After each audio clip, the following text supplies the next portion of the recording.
Yeah. We are back. It is Monday, April 24th. Another episode of Cast Worthy. We've got a full house tonight. Got the VP of Research. How you doing, brother? What's going on? Good. Got the bookkeeper, keeper of books, who knows nothing about taxes. How you doing, brother? Yo. Hey. Extensions. Get your tax extensions in.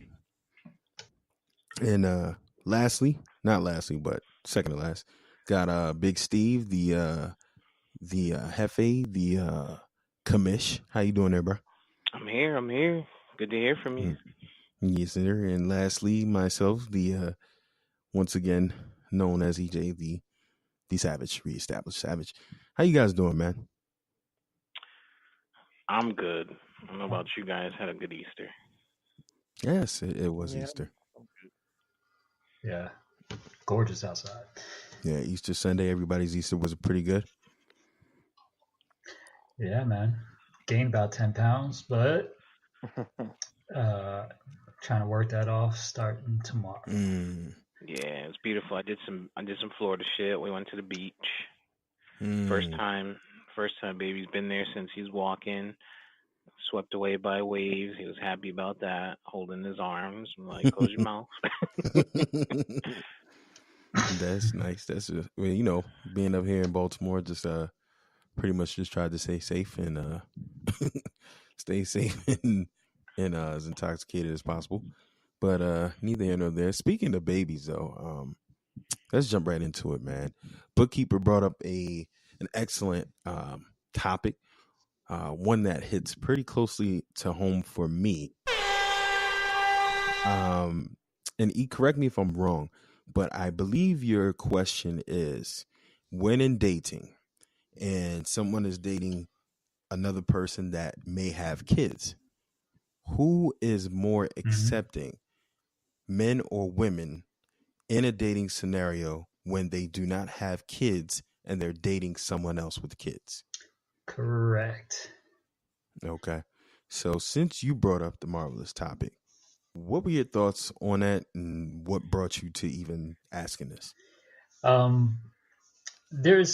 have I was previously married, so I've been married now for my wife 17 years. We have 2 children. But I was previously married and I have a child from that. She met my wife, or my wife met my daughter.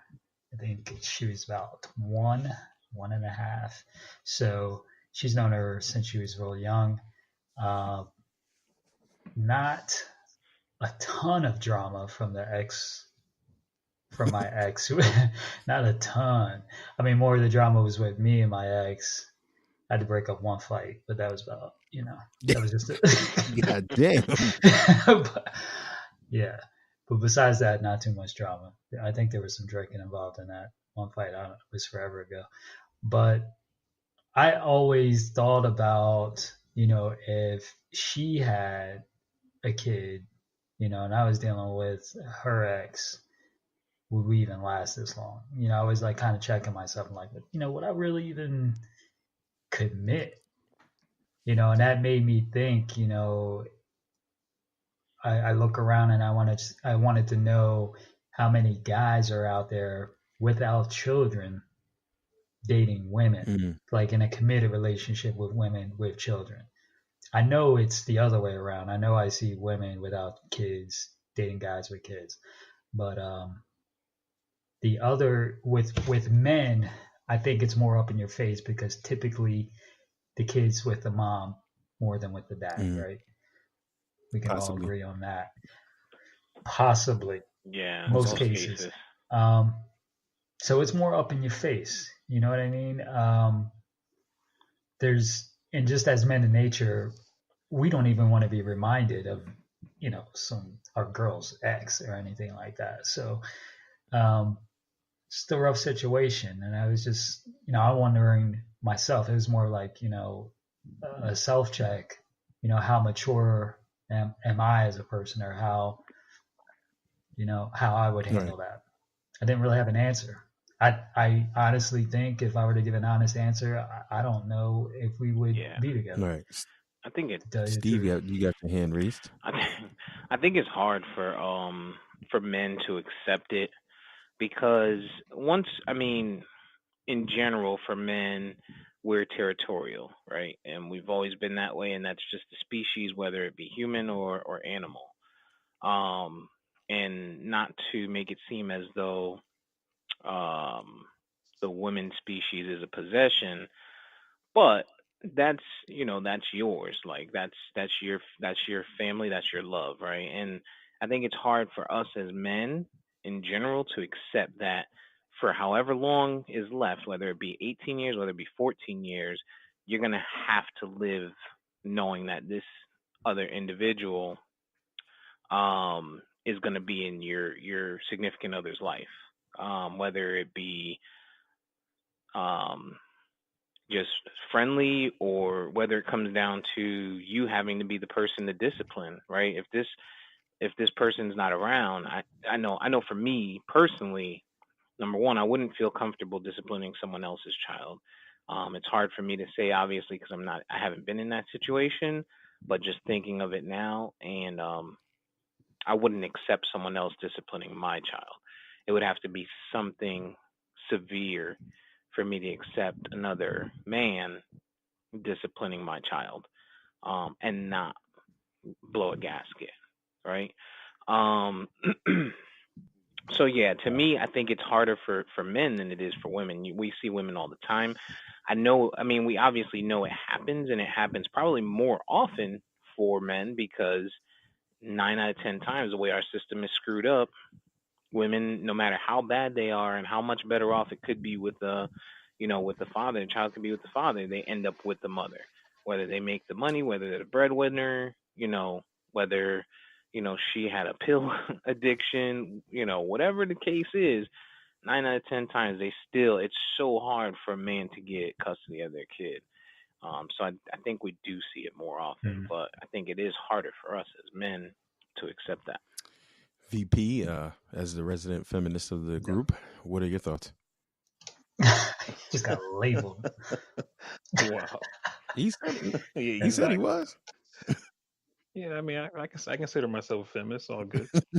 But I would say, one, I think that this is happening way more common than most people think. I mean, the research shows that over 50% of marriages end in divorce. Pretty sure a lot of these people have kids, and not to mention the relationships that have kids from them that aren't marriages. So there are a bunch of people out there, quote unquote, raising someone else's kid. But with that being said, my thoughts on it is I can understand what Steve is saying as far as like men being territorial and things like that, and women are too, especially with your kids. Is when we get that whole mama bear or mama lioness and all that kind of stuff like that.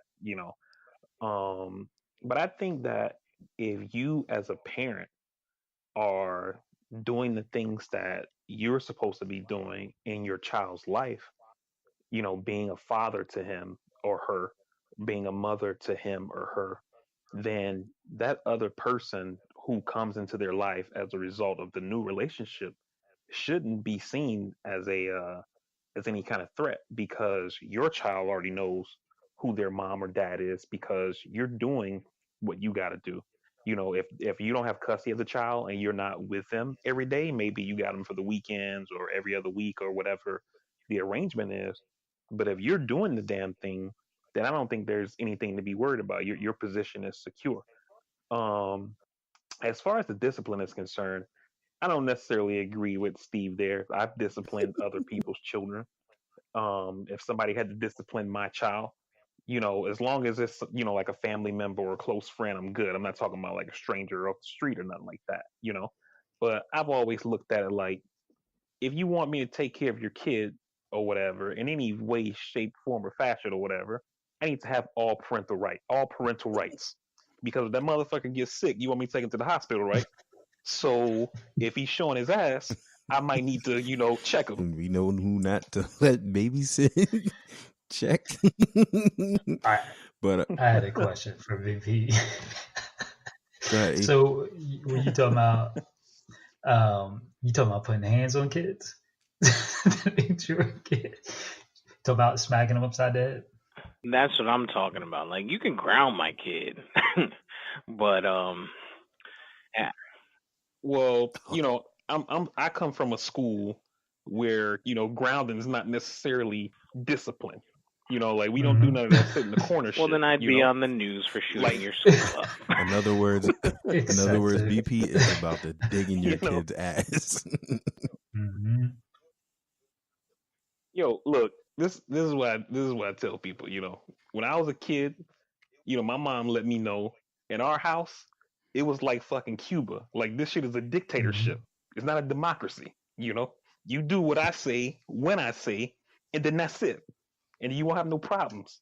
And that's how I like to be as a parent. I'm a little bit more liberal than my mom was, but I still try to be in that mold. And I'm not one of those, people who, go straight to the to the hard shit. You know what I'm saying? I like to talk and say, hey, this is what's, this is the way it's going to be, And normally when I talk to a child, I try to take a knee, back when I could take a knee before I got all handicapped and shit. Right. I like to try to talk to them on their level so I'm not intimidating them. Then the next time we have a conversation, I make sure I stand up so I'm towering over them to, put a little bit of fear in them, let them know that, like, I'm not fucking around, And then after that, like, we got to have a different kind of conversation if you understand what I'm saying. I mean, I want to get back to, so I have an interesting take on this, actually. And, including everything that was said, there was some key things that I heard that were touched upon that we can spin off into other areas. But I'm actually experiencing this now. And I'm on my story is similar to E. And that me and my ex have joint custody of the children. So they're frequently at my house every week. So it's almost like literally split time, and it's convenient that way. And it works out. So my girlfriend involved with the kids initially was like, this is what she wants to do. She's cool. But then, as you start to get around the kids and they're saying different things about their mom, and a couple times you might see her or whatever, I think it got really real. And there was a point in time where she was just like, I don't know that I could really go forward with that. You know what I mean? Like, she was really questioning whether or not she could really go forward and serve in this role, largely because of her feeling kind of like what Steve was alluding to, saying like, territorial kind of thing, like, she's always going to have to be involved somehow, and, just not knowing how to handle it. And, while I'm not in her position, I largely understood and understand. And, I was just like, hey, man, it's nothing I can do for you. You know what I'm saying? I can continue to do my thing as a parent and make sure, things are the way they are. And I mean, fortunately, it's not really much context, not really much that I have to do, because we have such a great system on how we transition them every week and do what we do. So it's easy for me. And I mean, I handle my business, and, I feel like as far as the discipline part, I feel like if you're a strong enough parent in the situation, there's really not going to be many situations or instances where she's going to have to say anything to my kids, you know what I'm saying? Or get that far, because like VB, I've instilled a lot of discipline and structure to my kids. So typically I don't really have to do anything, with them. So I think that's something that she's going to be able to avoid. As time has gone on, she's got more comfortable with the idea, and we rolling. So I don't know if it's I don't know what the future holds or what it's going to look like. I mean, it's good to hear, E, that you were able to have someone who was accepting and willing, and 17 years later, you guys are still doing it. And that's my overall goal and plan. But I'm living it on the side where somebody that I'm with wasn't really with it all the way. So I mean, this was a very interesting question, and it hit home Right. for me. It's a if you're the person without the kids, I definitely see, and like I said, I thought that through myself, put myself in that situation, and that's you definitely have to be mature. You have to be patient. Um, I do at the same time think that you have to let them know the person you're dating, what standards you have, even if you don't have children. You say, hey, listen, here's what I think. If I had a child, how I'd be raising a child, so that if you aren't on the same page there, then if you see like red flags there, like my kid can go to bed whenever they fall asleep, and they can just you know argue with me or do stuff like that, and you ain't having that, then I should let you know right there that it's time for you to go. It's not going to work. It gets interesting, in my situation. Like I said, have 2 children with my wife, so that adds a new dynamic to it. She had no kids. I had a kid. Then we had kids. Then it gets to, as me, then everything falls to me. Like, all right, so how am I treating these kids? One from ex, one from current wife. There's got to be a balance. You have to, my daughter, I had to, first of all, discuss the whole thing with her. Even when I got married, discuss the whole thing with her. When we had my son, express to her that that's going to be her brother and stuff like that. So, everybody had to be on the same page.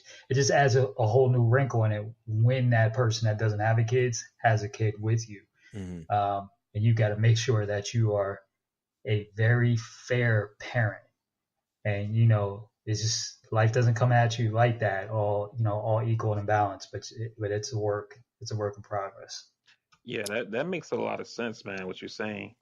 And although, that's not my own personal situation, I've always said if I was ever in a situation where I had to potentially date a woman that has a kid, like if I have a kid, but I mean, like if I didn't have kids, I think the only way that I could do it is if this person had a good relationship with the child's father. And the reason why I say that is that, I'm not trying to have all this drama in my life and shit, and I'm gonna be with her, and obviously, if I'm gonna be with her, I'm gonna be around your kid. So y'all need to have y'all shit together because I'm not trying to have to go through drama for the rest of my fucking life because I chose to be with this woman who mistakenly chose to be with you. You know what I'm saying? And so Wow. Wow. Tell them how you feel. Tell them how you feel, man. Oh my God. Wow. he got on one knee and told that person, let me get down to your level. You're a piece of shit. I mean, like I said, I think the hardest part is going to be accepting for anybody the discipline. And for me, number two, I don't know if I could. I don't know if I could be on the receiving end of some motherfucker coming to my door like, "Hey, I need you to open the door because I'm here to see my kid." Like at any time, and the reason I say that is because I would have that expectation.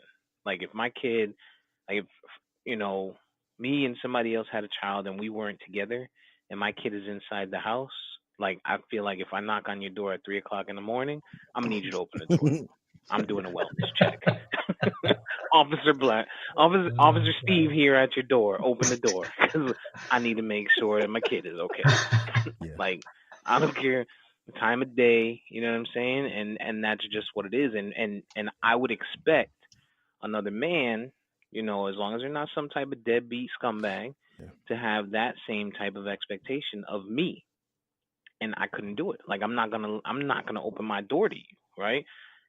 And just knowing that is why I wouldn't put myself in that situation. Yeah, and there is a there is a element of there is a element of, let's just be biased here.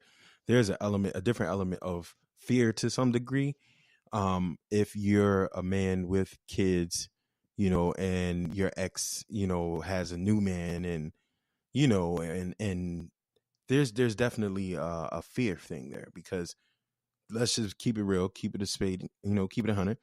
Physically, men have an advantage in most situations if things become violent and aggressive.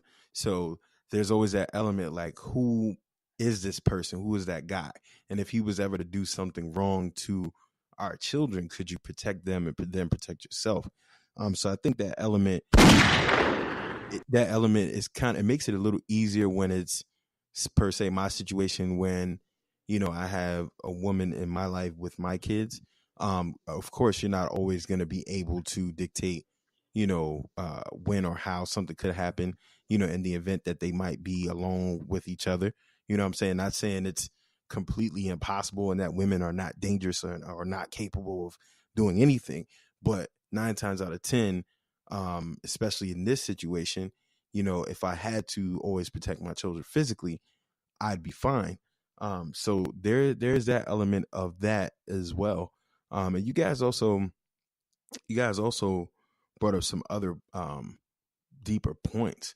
And in the fact that we typically see this more with women, and it's sad because in a lot of instances you have a lot of single women out there that don't have a guy around, and just single parent situations. And then Steve was talking about the custody matter.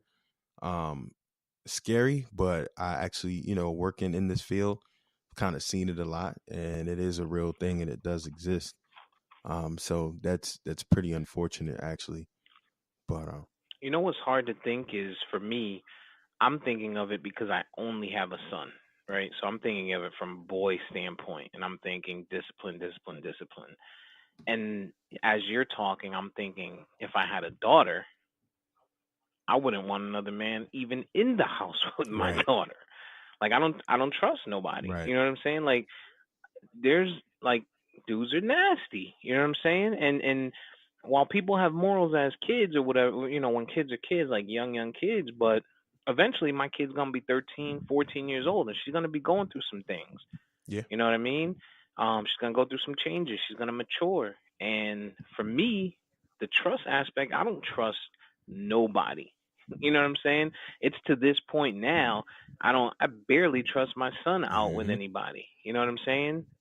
So I could imagine having a girl and having to think about some random dude, no matter where he's from. I don't care, who he's from, where he's from, being around my daughter, and her being at that age where she's maturing into an adult or a teen, or whatever the case may be, and the level of discomfort, whether it be minimal to extreme, that's going to trigger me. I know it without a doubt. It's just Yeah, me. it's a real thing, man. And I kind of think about it, if the girl's mom, decides to move on, you know, um, I'd have to really face that, and unfortunately, when you're in these situations, it's not really much that you can do other than to hope and pray that the other person is going to, you know, do the right thing, have, who they should have around, hopefully have a good judgment of character. But, in other instances too, depending on the person, I would think that the kid's mom would be a lot more judicious in even in that regard, because she has her own personal fears about, guys being around the children, and rightfully so, with just how the world is.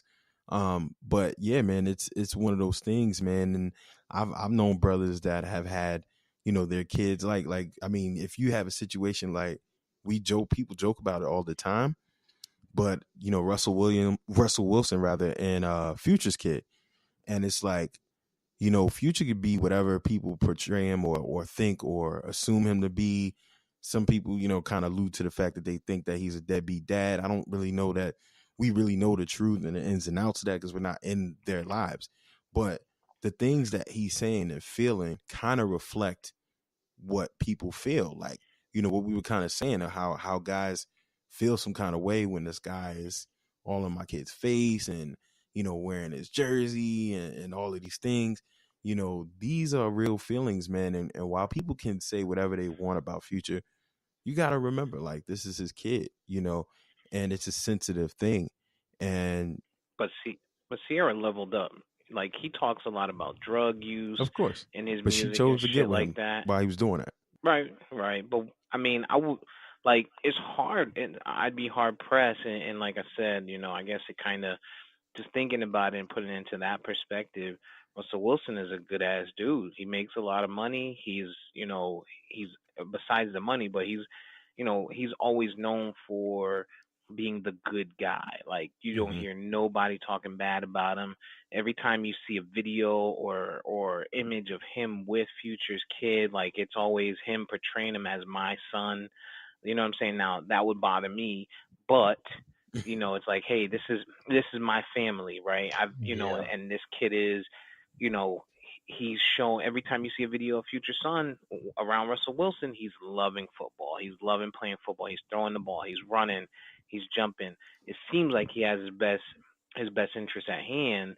And, hindsight is 20/20, right? Because we already see that situation.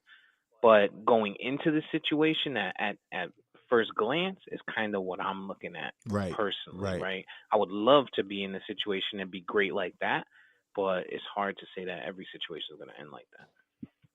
Yeah, and that's what I was kind of alluding to, not taking a side or not. I just think people kind of don't realize the effect that it can have. If Future was some no-name guy, Russell Wilson was some no-name guy, these are the things that parents on either side, either gender, these are the things they naturally feel when they might see, their kid with the new person, and even like E said, I'm kind of conscious of that. I try to always kind of be mindful that this can happen, because I know when the kids come out with me and my girl and they're excited and they love her and they go run back and tell their mom, I know it has an effect. I know that makes her feel some kind of way. And while we can say, yeah, this person is great and they're doing great things, it's still something that's going to burn.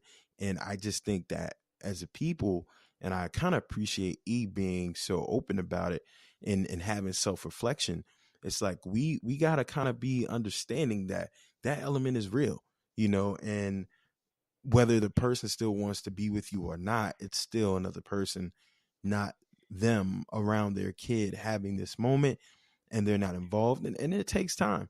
And I just think, it's a real thing. And I think because Future has so many other kids with women, and the music that he does sing about and things like that, I just think he gets an unfair shake, in the sense that this is human emotion. It's not easy, and if he could be a piece of shit and not care at all. You know what I mean? Like, he could be a dude who's never seen his son, but maybe 2 times in his life. You know what I'm saying? So, it's just funny how that comes full circle. So, yeah, anybody else got any thoughts on that? All right. Wanted to bring up something that I just came across due to Big Steve saying something about it. Stephanie Washington in Connecticut was in a car outside of Yale University, and police, Steve, at any time, correct me, police fired into her car, seemingly for no reason. No weapons were being brandished. I don't know why they pulled up, but this is in New Haven, Connecticut, and she didn't face any serious injuries, any life-threatening injuries, but virtually she's a 22-year-old woman. She was hospitalized, and the state police sergeant is basically saying no weapons were observed at the scene. And there's been protests about this. She, I believe, is a young black lady, as Black Lives Matter of New Haven has been demonstrating about this. And Hamden police officer Devin Eaton and Yale police officer Terrence Pollock, responding to a report of an attempted robbery at a gas station, stopped her car, fitting the description, outside of Yale University. And both officers seemingly just opened fire on the car. Doesn't seem like, from what we're reading, that they really did any investigation to kind of see what happened. They just saw a car that kind of matched the description outside the university and just started letting off.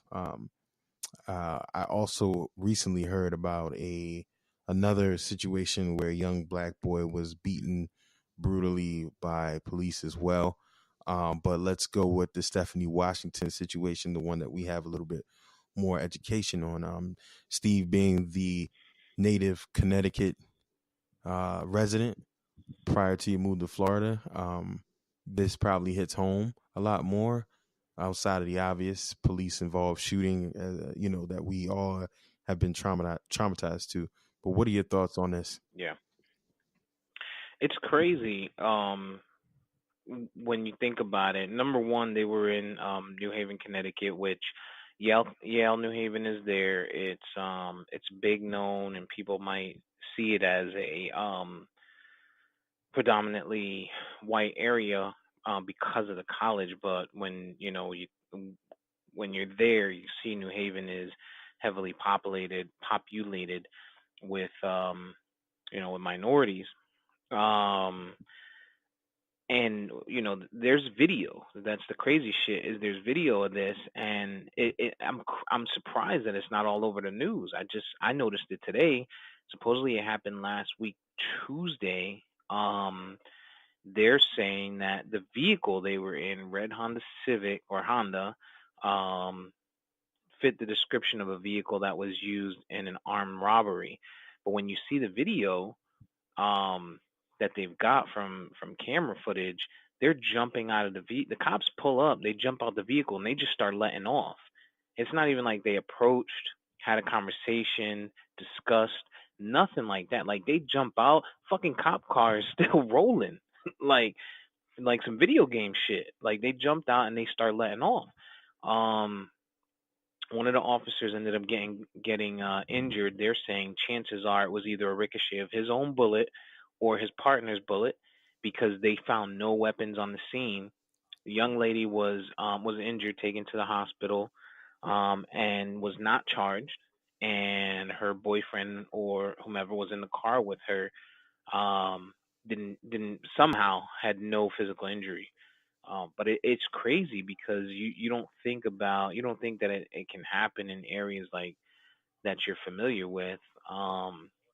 Even living here in Florida and hearing about the George Zimmerman, which is close by. To me, Florida's so damn big.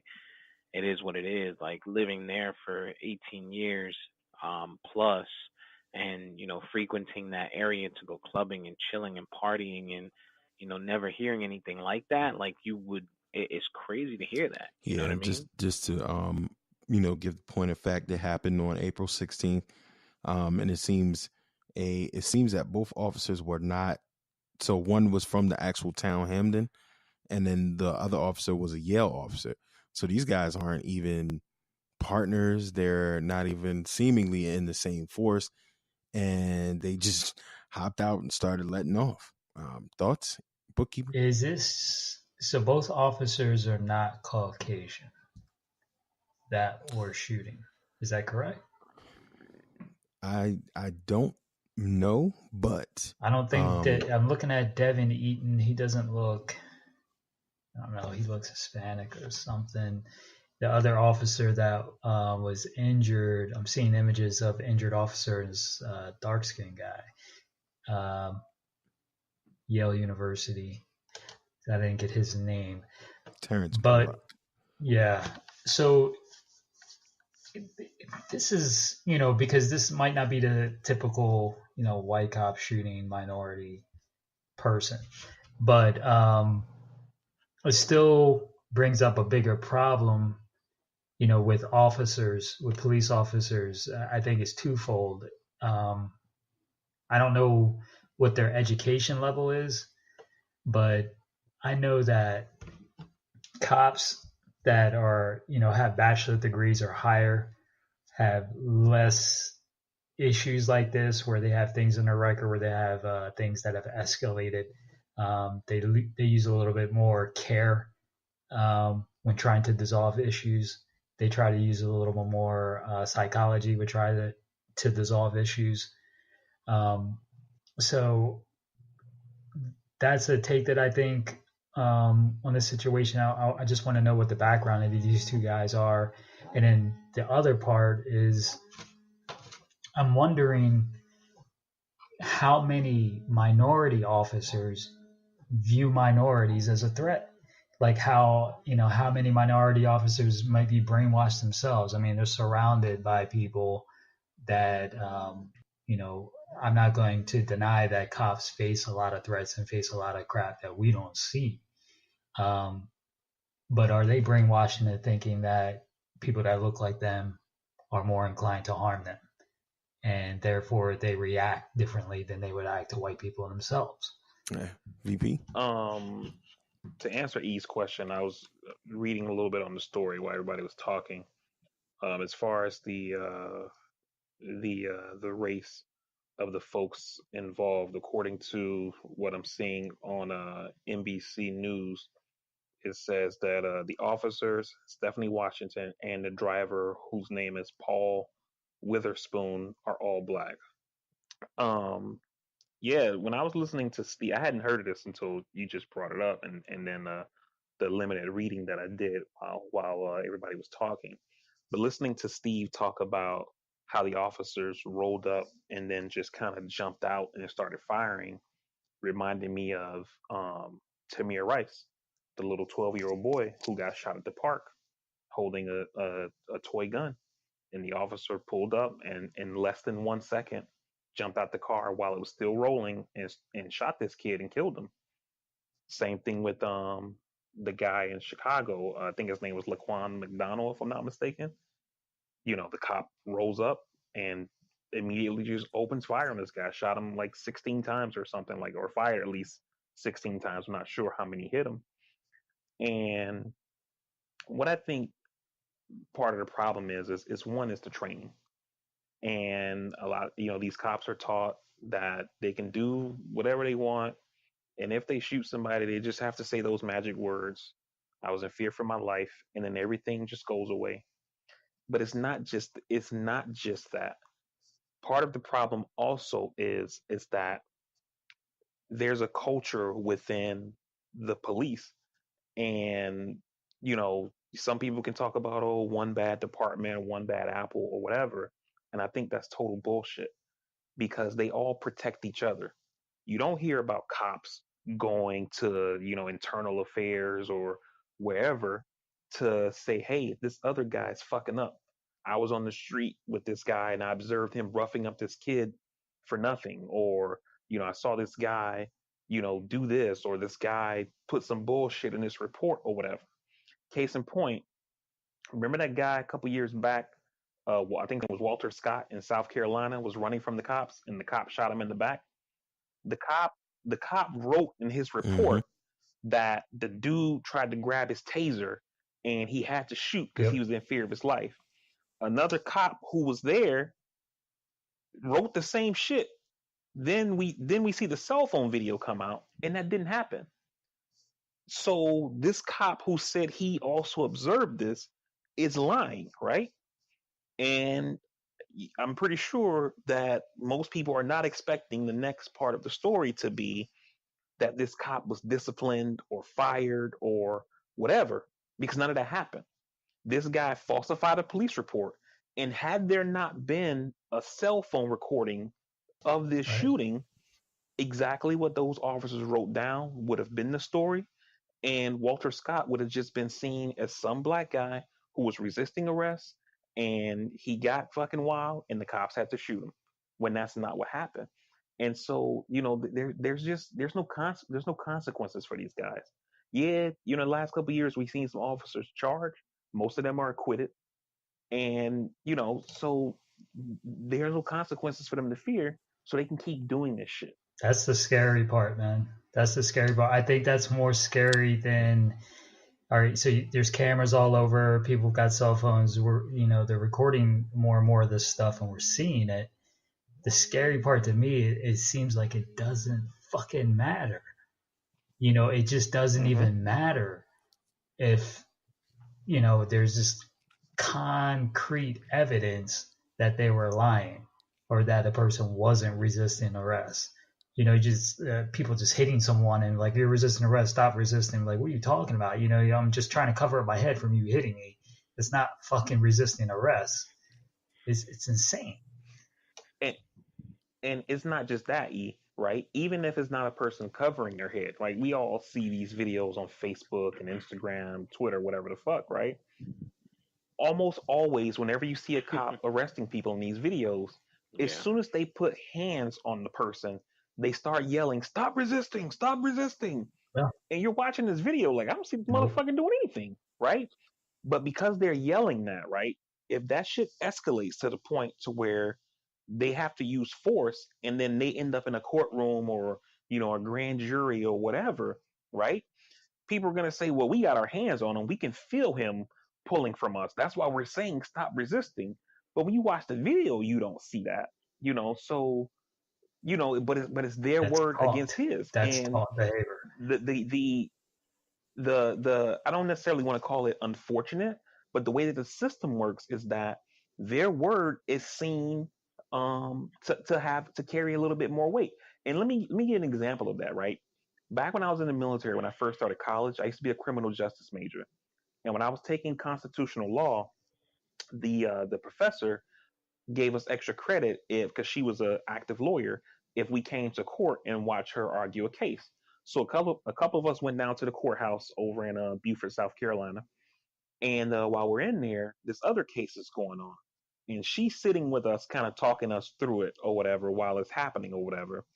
And in this case, the cops pulled over this kid, and they say they pulled him over because he wasn't wearing a seatbelt. And and doing a search of the car, they found some marijuana, and then they busted him for the marijuana, right? So when his lawyer brings in the cops, they bring in the first cop. It was two cops in the car.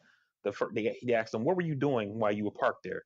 The guy says, "Oh, we were doing checking for seatbelts or whatever." And he says, "Okay." And then he asks him a bunch of questions or whatever. He gets to the partner and he says, "What were you guys doing?" or whatever. He's like, "Oh yeah, we were writing reports or whatever." And he was like, "So when you write reports, like, how do you do it? Are you looking down?" He's like, "Yeah, I got the notepad like in my lap and I'm looking down." "Were you both doing that?" The guy's like, "Yeah." You see it. And so now there's a conflict, right? So then the lawyer shows them pictures of the guy's car, right? And this dude had limo tents on his car, illegal tents, right? He takes pictures. He asked them what time of day it was. And this particular lawyer, the dude had a pay lawyer. He didn't get a public defender. This dude went and pulled like weather reports from the day of the arrest. And he went and took pictures like out in very similar conditions. Close up pictures of the car. Can you tell if he's wearing a seatbelt here? The dude was like, "No." From the front, from the side, different angles or whatever. No. Can't tell if he's wearing a seatbelt. Turns out the lawyer says the guy's not even in the car in the pictures. He's just trying to show them that you can't see through these fucking tents, right? And the judge still allows the evidence that the cops submitted saying that they saw he wasn't wearing a seatbelt.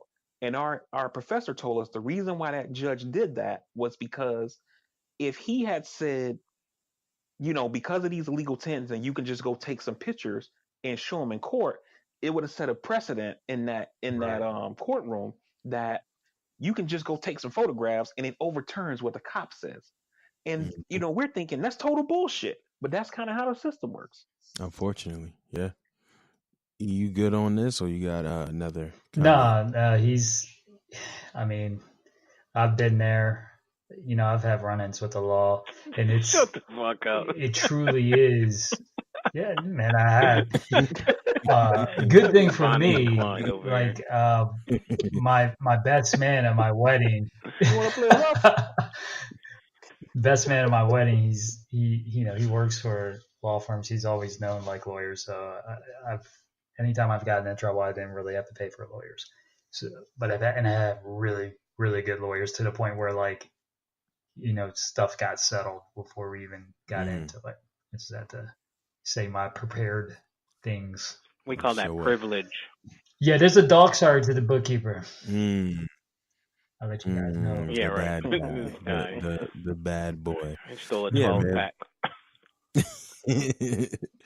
Yeah, man. Definitely I think you guys summed it all up pretty well, and definitely alarming, man. And I mean, living in communities where, the police don't really respect the residents, have lack of training, are fearful. It is very scary, man.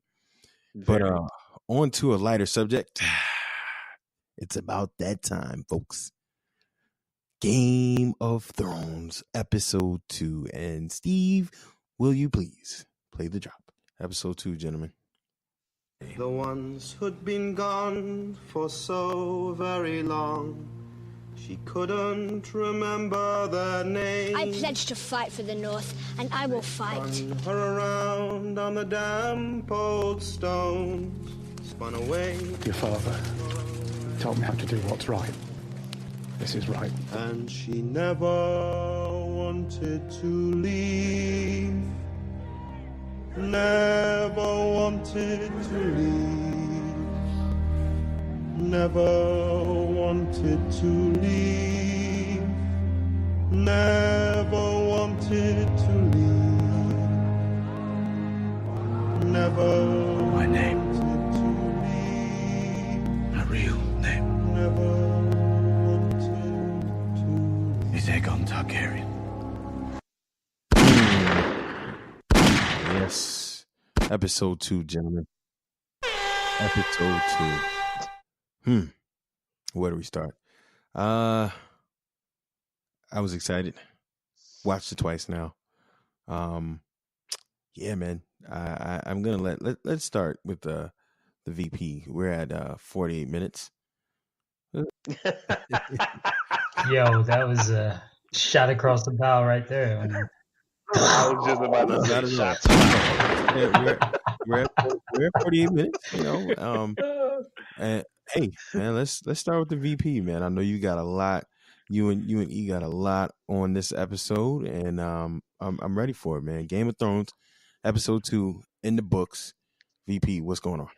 So for episode 2, season 8, I actually liked this episode better than I liked the last episode. And it wasn't just because we got to see Arya naked, but that was definitely a bonus. But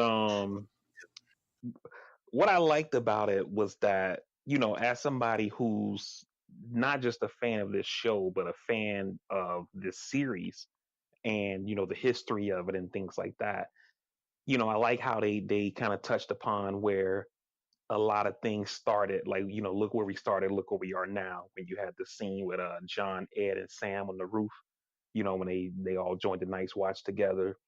When you had Tyrion and Jaime kind of talking about, what would Tywin think, that we're defending Winterfell or whatever, Sam giving Jorah his family's Valyrian steel sword, just a bunch of that kind of stuff like that. I really appreciate it. And the other thing that I was going to bring up with that song Steve was just playing, Jenny of Old Stones is the name of it or whatever. And when I heard the song, it made me think about something from the book, and me and E were kind of going back about it in our offline chat or whatever here. So basically what that song is about, not necessarily the words, but it's about the person who the song is about. So you know how in the story, Danny's dad is the Mad King or whatever. So his older brother was a guy named Duncan. He was supposed to be the heir to the Iron Throne. He fell in love with this chick named Jenny, Jenny of Old Stones, who the song is about. And he already was supposed to be married to somebody in Robert Baratheon's camp, a Baratheon or whatever. And which is kind of funny that Robert was supposed to be married to Ned's sister that started the whole war, whatever. But anyway, he was supposed to be married to somebody from Robert's family or whatever, but he fell in love with this chick Jenny. And because he broke his vow to marry her, he had to give up his right to the Iron Throne. And then his brother Jaehaerys ended up becoming king or whatever. This chick Jenny, she saw this like prophet person, and this prophet is the person who came up with the prince that was promised prophecy. And this person said that the prince that was promised would come from Ares and Rhaella's line. That's Rhaella is Ares' sister, so the Mad King's sister. He married his sister, and then they had Rhaegar and Dany and Viserys and all of them. And then Rhaegar really believed in this prophecy as well, which is why he did the whole thing with Lyanna Stark. So when they played that song last night, especially when it got down to the crypts and showed Jon standing in front of Lyanna's statue, it really started making me think about that prince, the prince that was promised prophecy. Okay. Right. Bookkeeper. And the fact that Duncan gave up the throne for a chick. And it's like we're about to see now if Jon does the same thing. Right now, so it's 4 people that know. Right? It's Bran, Sam. We know what Sam wants. Jon and Dany know about who Jon really is. Interesting to see. There was something that I noticed on the opening credits. I didn't look it up. I paused it and walked right up on the TV. There was a part in the opening credits where the first time you see like the band of, I guess it's like a crown or whatever. Did you notice this whole thing with the lion, and in the middle there was like a wolf that looks like it's like hanging, and then to the right of that the guy with the severed head? Yeah, I saw that. Has that always been there? That like part of it? Yeah, so that thing stood out to me. I was like, what the hell is this? That's what's kind of fueling a lot of these theories that you see online about a whole butterfly effect and some kind of time travel shit or whatever, as far as like the end game, is because if you go back and you look at the opening credits from season 1 through 7, the astrolabe, which is what that thing is called, it tells the story of a Game of Thrones. So you have the map, and then it goes to the astrolabe, and the first thing it shows is the doom of Valyria. So back when the Targaryens lived in old Valyria and it exploded or whatever, it shows that. Then you get more map, and then it shows the astrolabe for the second time. The second time you see Robert's rebellion is being told in pictures or whatever. Then you go back to the map, and then the third and final time when it shows the astrolabe, it shows a stag with all the other animals, the lion for the Lannisters and the wolf for the Stark and a bunch of different other animals like bowing down. This is when Robert is crowned king. When you look at season 8, the astrolabe is actually going backwards now. So it starts off and you see the wall being taken down by the Night King. And then you get the map. And then when it goes to the astrolabe the second time, you see the Red Wedding, which is what Eve was just talking about. You see Rob when they cut off his wolf's head and put it on his body. And then you also see the flayed man, which is House Bolton, holding Rob's head. And then you see a lion with the fish in its mouth, which is the Lannisters who got Edmure Tully, the dude who they got in prison, whose wedding it was at the Red Wedding. Yep. He's a Tully, which their sigil is fish. So you see the fish in the lion's mouth or whatever, because they got him prisoner. And then it goes to the map again. And then the third and final astrolabe picture you see is of the dragons being born. When they got in season 1, when the red comet and the dragons were born, right? That's the last one you see. So people have been thinking, why is it going back or whatever? And nothing's by accident. Nothing seems to be by accident.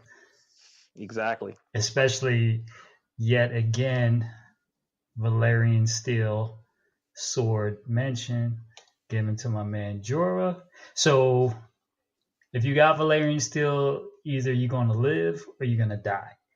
It's either a death sentence or you're going to live if you got one. That's my prediction. Okay. Bet Big me. Steve, what were your thoughts and reactions to episode 2? I'm gonna go in layman's terms because I'm not a nerd like them. Or whatever. But you watching that shit, though. But number one, happy to see Ghost because I am an Nerd. animal lover. So when I saw Yeah. Ghost the second time around after VP texted and said that he was there, I was extremely excited about that. Arya's boobies, phenomenal. Oh my god. It's a side shot. Yeah, I mean, she did a good job. I mean, as far as the preparation, I was reading something that was in our chat earlier from someone in our group about her preparing and reading the script and them telling her when it was, and she had to get in the gym, and the frame was pretty good for a young lady. But so a couple things, right? There was some likes and some dislikes for me personally. I felt like we waited 50 minutes for John. Like we ended episode 1 where it all came out from Sam to John, and then we had to wait another 50 minutes in episode 2 of some decent content, not the greatest, before we saw him address it with Danny. And I feel like they could have extended episode 1 and gave us a little more there and allowed him to address it there, or extended episode 2. I feel like episode 2 was missing. It was, to East Point last week, we had another reunion with Theon. Although it was a great scene, I liked the scene a lot. They did a good job with it. Still in all, another reunion, which they could have probably done at the end of episode 1, and people wouldn't be mad about only getting 50 minutes, right?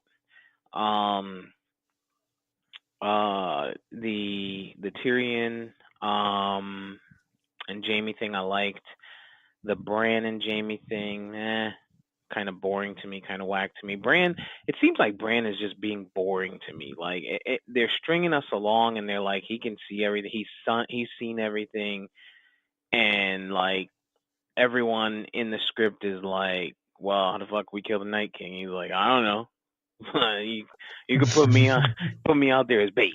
You know what I'm saying? Like, sit me down, and he knows where I'm at because I got these things on my arm from when he grabbed me. Like, Yeah. You know what I'm saying? Like, I don't know, man. It seems like they're stringing us along there. The Brianna Tart thing, some people really loved that scene, and I thought that scene was super whack, not whack, but unnecessary.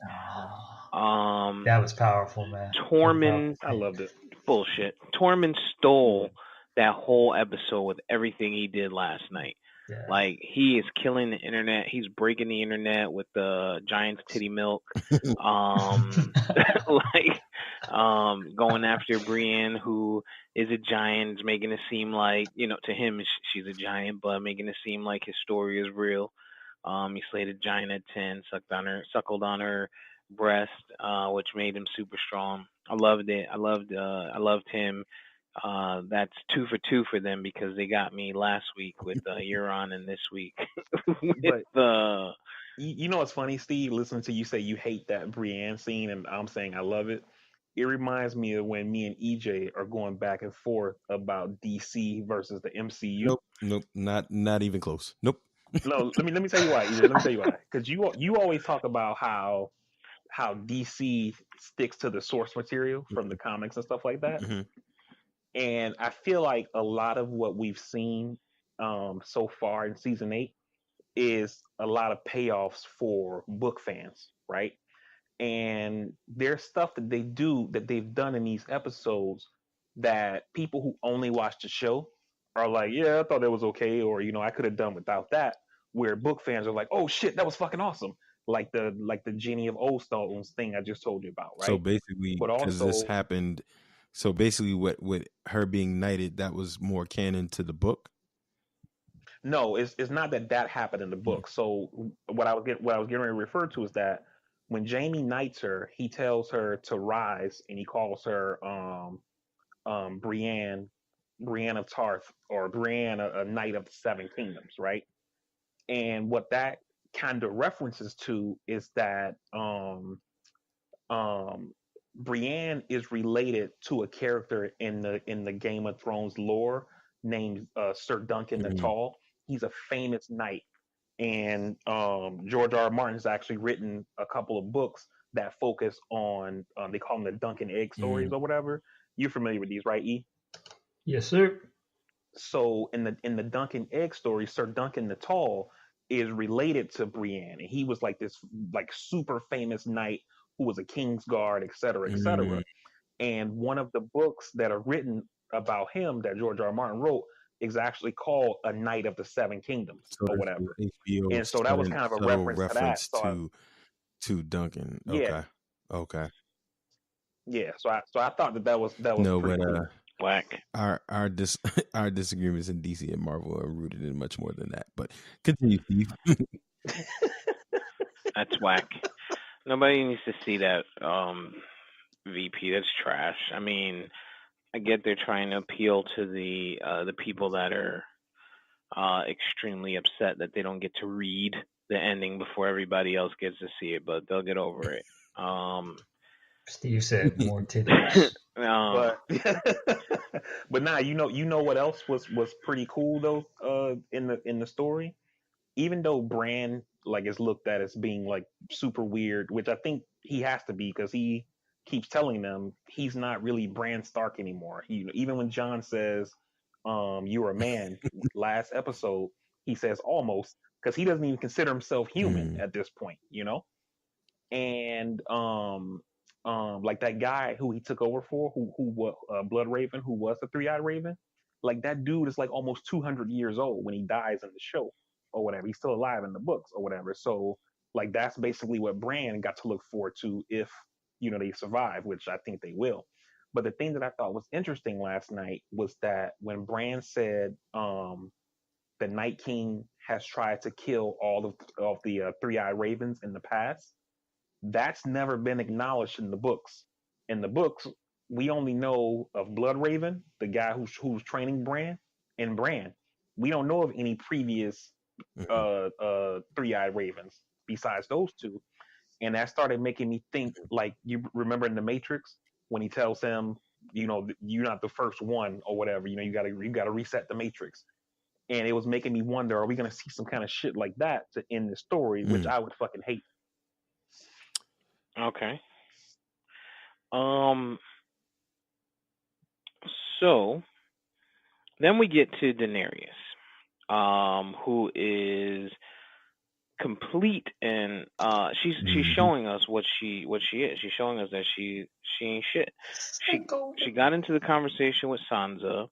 She tried to use her charm to get at Sansa, and Sansa almost got the brainwash, and she's like, oh yeah, we're beautiful, we're two great leaders, and yada yada yada, but we're beefing. And Sansa plays it, and she did it great. She's amazing. And was like, but wait, there's more. When we finish all of this, I know we cool now, but what's gonna happen to the North? Like, what's popping? Exactly. To which Dany, they got interrupted, and she, her facial expression made us know that she was, she was trying to bamboozle young Sansa. And then when Jon tells her this, she seemed like she didn't want to hear it. Like, on some, oh, really? Your brother, the crazy guy outside staring at people, making people uncomfortable. And your best friend tell you this shit, and you don't see no problems with it. She's making us see, and I think it's kind of predictable, and we'll see if it changes. But from episode 1, it's just predictable that they're showing us that she's all about the Iron Throne, from Sam's remarks to now her actions. That's how I'm starting to feel about it. I think that was a necessary scene, and I think it was great. But I do think there was some stuff that we could have lived without. What do you think, EJ? No, I feel almost identical to everything you're saying. The Brienne of Tarth moment was, it was cool. I just it felt a little on the cheesy side, but it was cool. The same situation, homeboy homeboy stole the show with the milk stories. But Danny's reaction to the news really was it was really really telling. First and foremost, you're sitting here, as you said, with the Sansa play. Then it's like, do you really trust Jon Snow after everything that he's done for you, after everything that you've witnessed him to go through? She just questioned, like, how do you really know, kind of thing. And like, oh, that's convenient that your brother and Sam basically tell you something that kind of takes away my natural claim to the throne. And then it's like, okay, death of men is the end of men is on the horizon. And that's literally all you're thinking about. Like, literally, that's all you're thinking about is the throne. And so that was extremely telling. And I believe that my theory of her dying still will come true. I just feel like it's gonna happen. Tyrion's comment on him believing that they will actually live was also telling for me, because he's someone who's always been skeptic, a clear skeptic, a realist, a pessimist at times. And his physical stature, just everything, everything just tells you that this person should be the most fearful of everything, and yet he's so optimistic. I just found that very interesting. And then Jamie's tone in the way of how he was reflecting on things, and just kind of all makes me feel like he knows his time is coming. Whether it's he's in an instance where he sacrifices himself for Bran or something. And season 3, the previews, just watching Grey Worm put on his helmet, Brienne taking the stance that she's taking. Yeah, man, I'm pretty excited, and VP already kind of schooled us ahead of time that episode 3 and then episode 5 would be pretty much the climactic points. I have to say all of that to say this, and I continue to beat the dead horse. I am really nervous that HBO messes this up. Because we only got 2 episodes that we know are going to be action packed. I don't know. I said the same thing today. Do you think that that they're building a case for people to, because so many people love Danny now, right? Do you think they're building the case to try and make, because people love John probably even more, to make people or gain dislike of her, so that when she dies, it's more accepting and people aren't rioting? No. I was just saying that I don't believe that the writers are gonna make her like a villain. After, this is what I said before. I think last episode, we do have to remember everything this chick has been through, and I could see her being a little obsessed. We all would be a little obsessed, going through all the trials and tribulations she did to come all the way over here just to be like, oh, this ain't my fucking throne. You know what I mean? It's, it goes to you. Shit, what am I supposed to do now? She went through a ton of shit. So for somebody to just take all her, what? Like what? Like, saw that coming.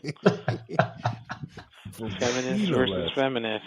From VP, no less. I'm shocked. I'm like speechless that he said that. Shocked. I didn't know Steve was a ventriloquist with the. But I mean, you know what I mean. What is she? How is she supposed to react? How is she supposed? Like, what do you? We all like. What was the first reaction? Should be like, oh shit, you my nephew? We fucked. You know what I mean? Holy shit! But either way, the throne stays in the family. To me, like she could have thought of it like that, for one. For two, like she said at the beginning, the hardest part, like when she said to Sansa is, and I thought she had a really good point until that last part came up, and she's like, everything I've been taught through my life, and what you're saying is, it's me going for the throne. And I came all the way over here, in support of your brother, yada yada yada, because I love him, da da da da, right? That shit sounded good. Sounded like, really good, like she got game. And it seemed like Sansa saw through it. And then we saw at the end why Sansa saw through it. Like, this bitch, he's like, listen, I just want you to know what's going on. We can't lay down no more. I'm your nephew. You know what I mean? Your brother didn't rape my mother. You know what I'm saying? Mm-hmm. And you would think somebody would be like, "Oh, what a relief! My brother wasn't a rapist." You know what I'm saying? Like, great. At least give us something. Like, she gave us no emotion towards what we would have expected from anyone except for, nigga, that's a bag full of lies that you fucking throwing at me. You know what I'm saying? Clearly, Like, that's basically what she said. yeah, she clearly, out of all of the things that have happened, for her to have always got to this point in so much nobility and so much noble fashion. Oh, she freed the slaves. She, was able to unify the Dothraki and make these amazing things, and just seemingly always defying all the odds. I mean, where was that? Where was that freer of slaves person? All of mankind, again, is the fate of all of mankind rests at your feet in this battle that's on the horizon. And this man just told you who he was, what he is, and it doesn't matter. Like, the path to the throne and who can sit on it. If you don't do what you need to do here, it doesn't matter. You know what I'm saying? So it's just like, how in all of that did you manage to get back to the throne? And John has said 1,001 times he doesn't want to be king. I mean, shit, he's giving you a clear line right here. He didn't even contest it. He saw the greater good of things. And it just leads me to believe, like, all that has been done, you really got to question, like, who is she really? Is she just that Targaryen girl who really doesn't give a damn about anybody but herself? So y'all team John. Always. I see that. I mean, yeah, I am too. Oh. I've never been on Danny's team. I'm Team North. I mean, she when you look at Danny, some of the shit that she says is like doesn't even make sense. Like, she talks about how she was raped or whatever. I never saw that. I don't know what the fuck she's talking about. Because because that shit didn't happen in the show or in the books. So when she told John she was raped, I was like, what? Like, am I have to go watch their whole series again? Like, did I miss something? When she says stuff like, I was born to rule the 7 kingdoms or whatever, like, that's not true. Who's molested? Like, Rhaegar was supposed to rule the 7 kingdoms, and then if he didn't make it, then it was supposed to be Viserys or whatever. In Danny, when you look at her point of view chapters from the books, Yeah. she always thought her whole life she was supposed to marry Viserys so they can, keep the Targaryen line pure or whatever. She never had any ambitions of, being a queen or anything like that. They've never even had a queen in Westeros as far as the books are concerned. I know we got Cersei now or whatever. So for her thinking, like, this whole claim to the Iron Throne thing with John is like, really, your claim is kind of bullshit to begin with, because you're a woman, and in this feudal society, women don't take over. You know what I'm saying? Yeah. Well, who put About that what? in her ear? You guys remember? About her taking I over want the to say throne. it was wasn't it Dario? It wasn't her brother. I think it was when her brother. It was when her Dario brother got Varys. killed, right? Wasn't it Varys? Well, when the brother got killed, when I thought it was Viserys Varys got once the killed, brother got killed. she still wasn't thinking about taking the throne or anything like that. It was when remember when Robert sent that assassin when he tried to poison her with that wine and Jorah stopped it. And then Jorah told her, as long as Yep. you know Robert's alive, he's gonna try to kill you or whatever because you got a claim to the throne. And that's when Khal Drogo got all pissed and did that big speech about how he was gonna take his army and kill all the men in their metal suits inside their stone houses or whatever he said. See how that turned out. Now he's Aquaman. Right. What do you? So what did we saw the previews for episode 3. We know that this is one of the 2 climactic battle scenes, if you will, for the season. So is it safe to say, being that we know that, are we going to see our people die? Our first string of major characters die. What are your thoughts? Who dies? Who's your? I'm going on a limb with my prediction. I got Arya as one. This for sure. All right, mute this guy. I want to hear from him. I'm just saying. Yeah, for me, I actually don't have any Starks dying for the season. But for my first kill, when we did our death pool, for my first kill, I got Beric Dondarrion dying first because that motherfucker's already died 6 times. He's actually supposed to be dead. He died after the Red Wedding because he traded his life for Catelyn's life. Because like in the books, Catelyn's still alive. She's called Lady Stoneheart or whatever. He found her body in the river after the Red Wedding, and he gave up his life for hers, and then she became Lady Stoneheart. And like, you know how Arya took out the phrase when she made him drink that wine? Mm-hmm. That's basically Catelyn. She's the one who's in charge of the Brotherhood Without Banners. She didn't do no wine shit with the phrase, but I mean, she's like slaughtering House Frey. Like every phrase she can get her hands on, she's fucking killing in the books or whatever. So that motherfucker's already supposed to be dead. So I got him going first. But isn't Brienne dead as well in the books? And no, she meets up with Catelyn. She becomes her because remember she had sworn oath to Lady Catelyn, so they like went back up. Yeah, well she's with Catelyn, and Catelyn's basically making her an offer she can't refuse. Either she's gonna go and kill Jaime, or Catelyn's gonna give the order. And like the book, like the books end there. That's like one of the last chapters written so far. So I think her days are probably marked too. I don't think Jaime dies because Bronn's not there yet. So I mean, you still got that element where he comes in and he's supposed to kill Tyrion and Jaime. So until he shows up, they're alive. I don't think he ends up killing them at all. No, but I just don't think he dies in this battle. Until he sees them. I don't think the Hound dies because I do think they're gonna have him fight his brother at some point.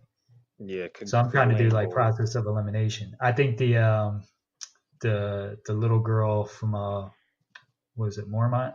The little young bear. girl, Catch Me Outside chick. Lyanna. Yeah. I think she goes. I don't think she makes it. You think she dies in this episode though? In the next episode? Yeah. I Same think she here. does.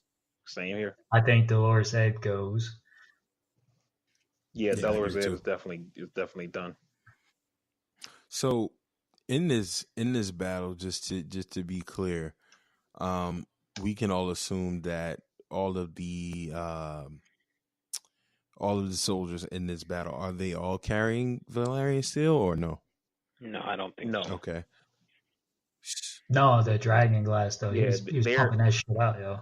There are only very few Valyrian steel sword. The reason it's such a big deal is because obviously it comes from Valyria, where the Targaryens come from, and nobody knows how to make it anymore. So that's why Valyrian steel is such a huge deal. And there's a lot of dragon glass works on the White Walkers. Not necessarily, because the dragon glass is just something.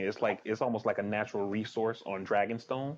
But the Valyrian steel, there's supposed to be like some kind of way that you make it or whatever, and nobody knows how to make it or whatever. You can reforge it.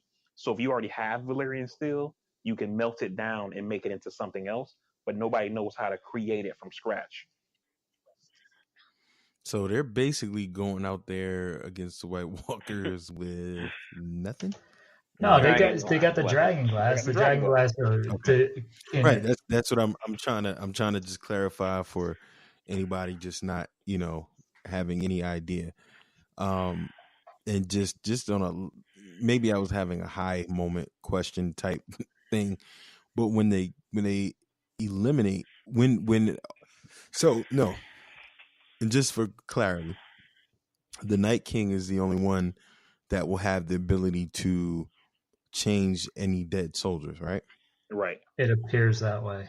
But we're Right. also forgetting about dragons too. We already saw that Dragonfire takes out White Walkers. Maybe not the they mentioned.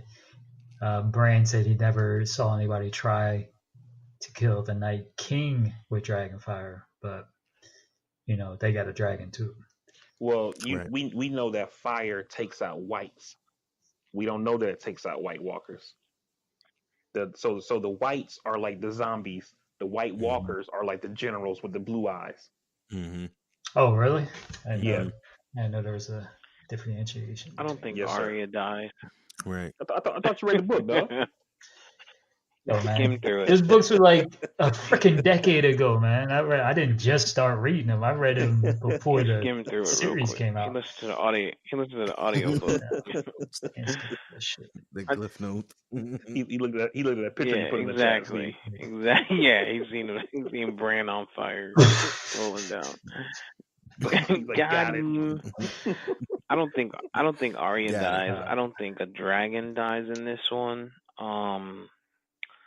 I think Podrick dies in this one. Oh, that's a good one. Yeah. I think Podrick is gonna go out there. I think he's gonna end up dying, saving Brienne, or taking some type of fire for Brienne, this episode. And then he ends up dying. I think that's not fair. That. Why is that not fair? He's saying his That's death not song. fair. Because if Podrick dies, then we never get to learn what he did to those girls in that brothel that made them not charge him. Well, that's none of your concern now, is it? Imagination. Happens in the brothel. But I mean, stays in the this, brothel. right? And just to recap, we have how many total episodes once again? 6. Right. So 3 and 5 are the only 2 action points. If 3 is gonna be heavily, focused in the north fighting the army of the dead. Mm-hmm. From what I've read, EJ, episode 3 is supposed to be 100% north. 100% north. What then? That's what what I read. then is your prediction for the battle on the 5th episode? Where might that take place? I talked about that at work today, and my thought was this is why we see our survivors. This is where you can kind of, if it is really going to be that kind of layout, I think that's where we see our survivors. Survivors head south, and they're then battling the 20,000 that Cersei has to take over King's Landing. And so I asked that because I'm making a bold prediction. Now, if they were to kill Arya episode 3, I'd be surprised myself. But I do have her dying. But I gotta think, man, that if episode 3 is gonna be strictly in the north, they've got to pull one hell of a victory out of their ass. I gotta think a lot of people might freaking die. A lot of people, and a couple of people that we actually give a shit about. Oh, there's definitely going to be some big deaths, I think, in this one. I think we're going to see someone. I think we're going to see someone that's going to make people break the internet. Like, I think we're going to see memes. We're going to see, like, my face when so and so died. Like, memes, like, without a doubt. Definitely meme worthy. It has to be, man. Just with the layout, and that's what kind of makes me so nervous. And I kind of echo some of Steve's points, like some of these episodes being so short and dragging into one another. Like episode 1 and 2 definitely could have kept the highs and lows together. And it's like, okay, this one this one episode is going to be the longest on-screen battle we've seen since Lord of the Rings. You know, and in the fight, the second one rather. So someone said this will be the longest on-screen battle we've seen since then. You know, then episode 4 comes around, and then 5. It's just I just don't know that this was enough, and I just don't know how I'm gonna feel. I just don't know. I'm really nervous. Who do you like? If you were to, I'm gonna go on a limb and take out, just because of what you guys had said before too. I'm gonna take out Jon and I'm gonna take out Tyrion. Who's besides those two?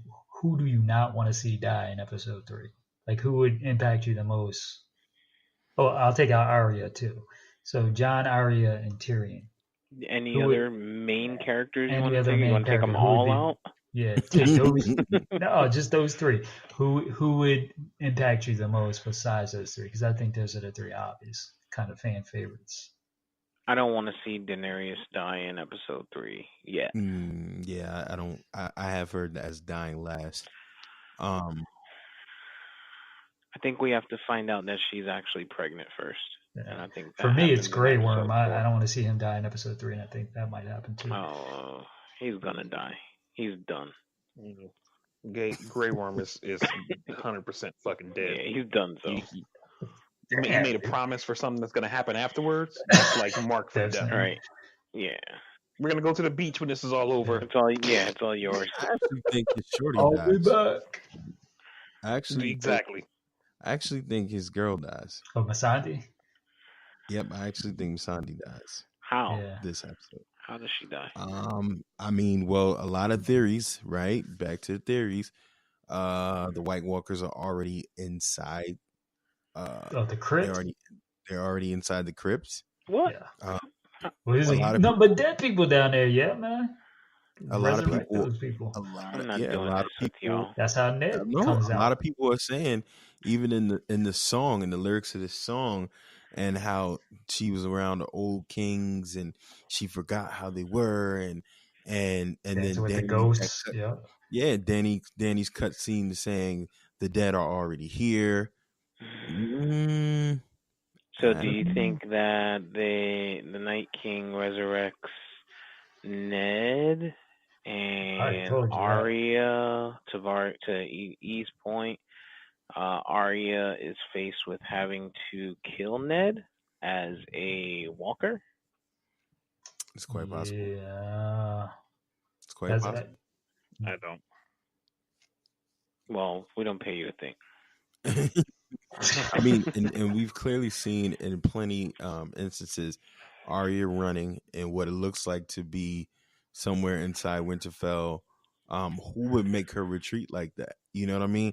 And if they're that deep in, you know, I don't know that it's going to bode well for some of the people that are supposed to be, you know, protected in this crypt and all of those other things.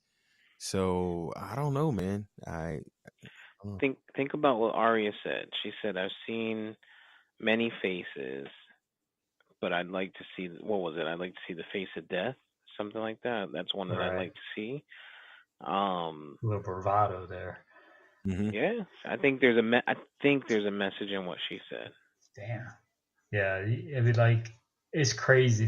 They know that the viewers are hanging on every word. Yep. So even with EJ had mentioned Tyrion saying that he thinks everything's going to be all right, everyone's going to live, or that they're going to live through that.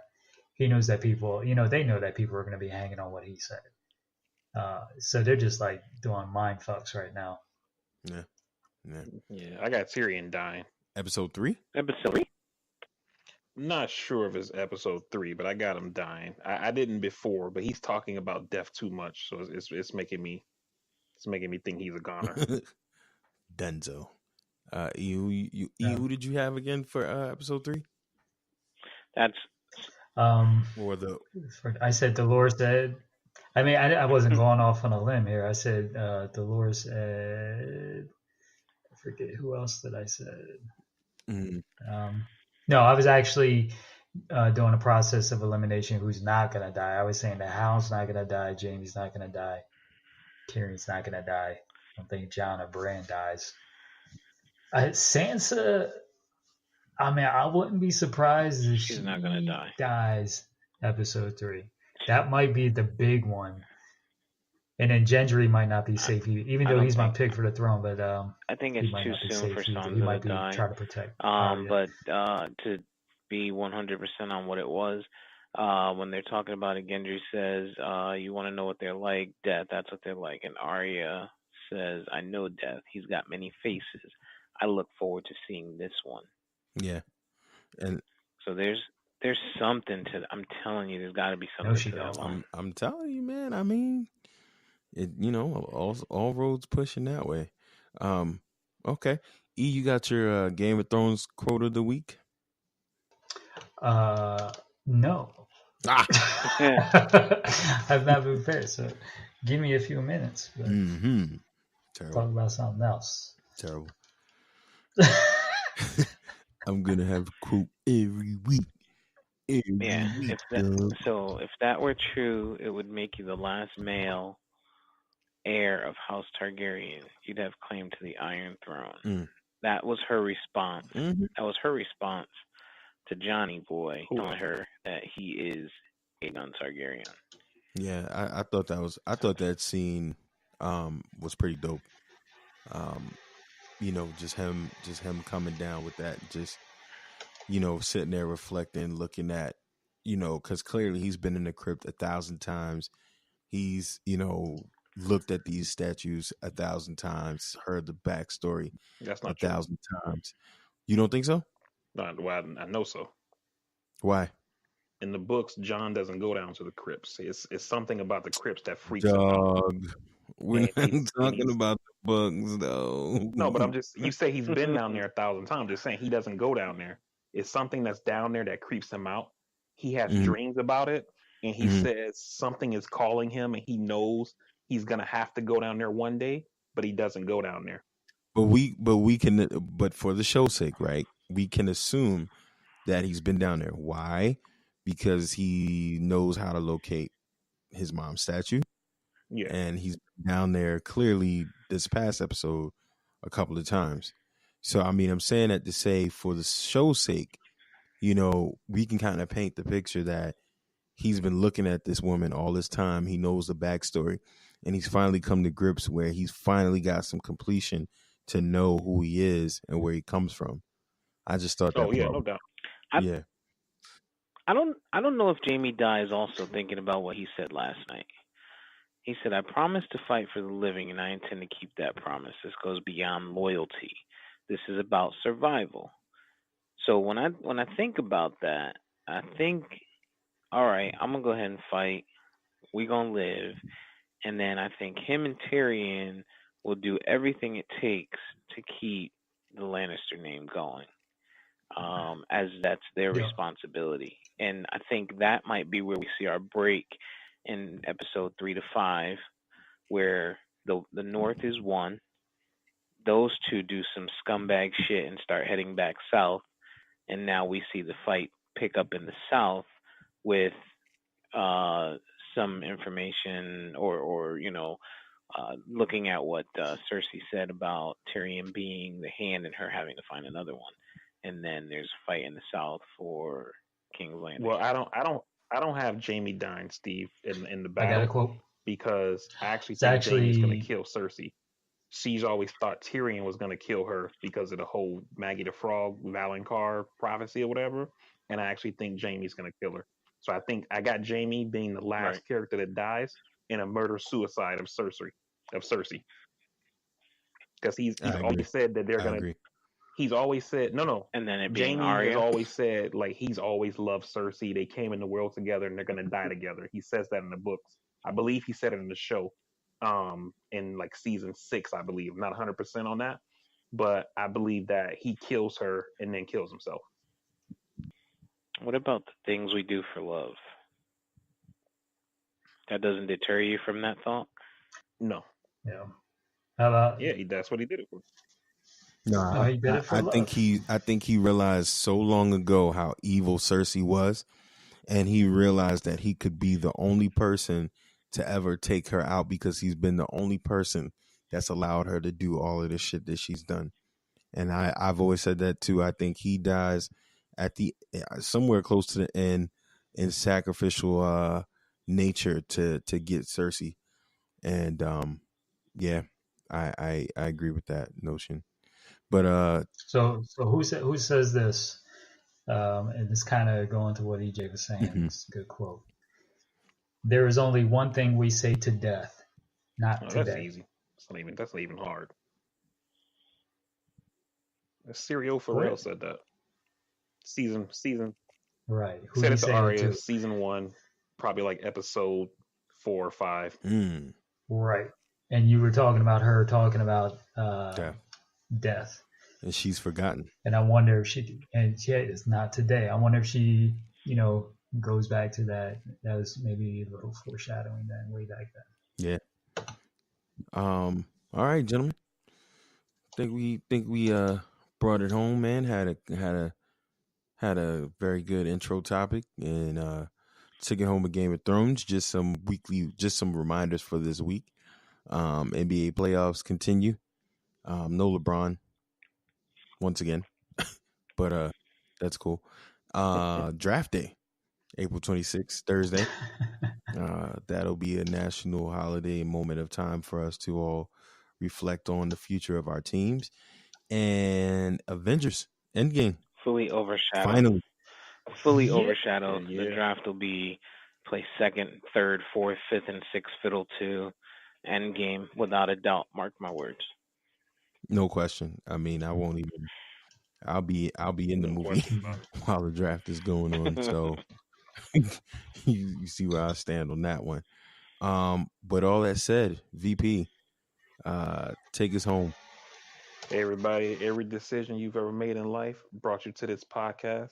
We glad you decided to make those choices and join us. We hope that you'll go ahead and follow us on all our social media, whether it's Instagram, Twitter, Facebook at Casworthy. Don't forget to like, comment, subscribe. Drop us a 5-star rating. It really helps us out. Until then, we'll see you next time. Peace.